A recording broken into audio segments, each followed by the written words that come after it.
ಅಖಾಶ್ digital. ಒಂದು ದಿನ ರಾಜನೊಬ್ಬ ತನ್ನ ರಾಣಿ ಹಾಗೂ ಭಟರೊಂದಿಗೆ ಬೇಟೆಯಾಡಲು ಕಾಡಿಗೆ ಹೊರಟ. ಕಾಡಿನ ಅನುಭವವಿಲ್ಲದ ರಾಣಿ ಸಂಜೆಯಾಗುವಷ್ಟರಲ್ಲಿ ದಣಿದು ಬೆಂಡಾದಳು. ಅದನ್ನು ಕಂಡ ರಾಜ ಅವಳನ್ನು ಮೇನೆಯಲ್ಲಿ ಅರಮನೆಗೆ ವಾಪಾಸು ಕಳುಹಿಸಿದ.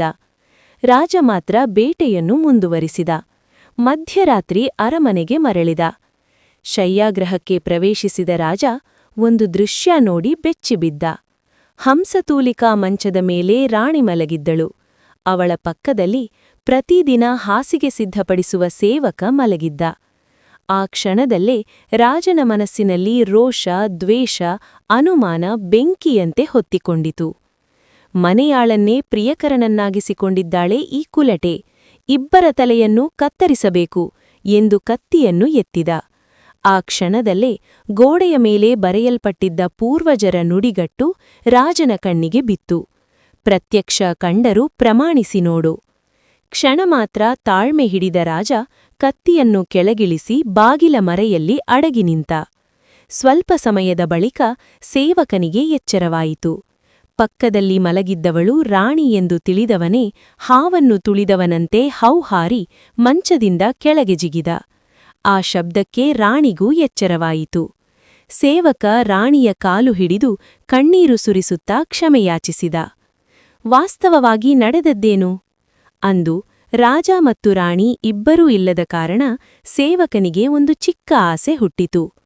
ಪ್ರತಿದಿನ ಹಾಸಿಗೆ ಸಿದ್ಧಪಡಿಸುತ್ತೇನೆ, ಆದರೆ ಇದರ ಮೇಲೆ ಮಲಗಿದ ಅನುಭವವಿಲ್ಲ ಎಂದು ಒಂದು ಕ್ಷಣ ಮಲಗಿದ್ದನು.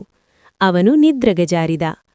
ಕಾಡಿನಿಂದ ವಾಪಾಸು ಬಂದ ರಾಣಿ ಅಲ್ಲಿ ಮಲಗಿದ್ದವನು ರಾಜ ಎಂದು ಭಾವಿಸಿ ಅವನನ್ನು ಎಬ್ಬಿಸದೆ ಪಕ್ಕದಲ್ಲೇ ಮಲಗಿಬಿಟ್ಟಳು.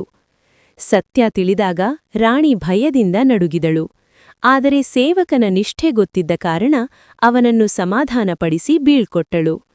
ಈ ಎಲ್ಲಾ ಮಾತುಗಳನ್ನು ಬಾಗಿಲ ಮರೆಯಲ್ಲಿ ನಿಂತಿದ್ದ ರಾಜ ಕೇಳಿಸಿಕೊಂಡ. ಅವನ ಕಣ್ಣುಗಳಿಂದ ಅಶ್ರುಧಾರೆ ಹರಿಯಿತು. ನಾನು ದುಡುಕಿ ಕತ್ತಿ ಬೀಸಿದರೆ 2 ಮುಗ್ಧ ಜೀವಗಳು ರಕ್ತದ ಮಡುವಲ್ಲಿ ಬೀಳುತ್ತಿದ್ದವಲ್ಲ ಎಂಬ ಭೀಕರ ಕಲ್ಪನೆ ಅವನ ಮನಸ್ಸನ್ನು ಕಂಪಿಸಿತು. ಕತ್ತಿಯೊಂದಿಗೆ ನಿಂತ ರಾಜ ಬೆದರುಗೊಂಬೆಯಂತಾಗಿದ್ದ. ಸ್ನೇಹಿತರೆ, ಈ ಕಥೆ ನಮಗೆ ಕಲಿಸುವ ಪಾಠವೇನು? ಕೋಪದಲ್ಲಿ ತೆಗೆದುಕೊಳ್ಳುವ ತೀರ್ಮಾನ, ಅನುಮಾನದಿಂದ ಹುಟ್ಟುವ ಆವೇಶ, ದುಡುಕಿನಿಂದ ಮಾಡಿದ ಕ್ರಿಯೆ ಇವು ಜೀವನಾಶಕ್ಕೂ ಕಾರಣವಾಗಬಹುದು.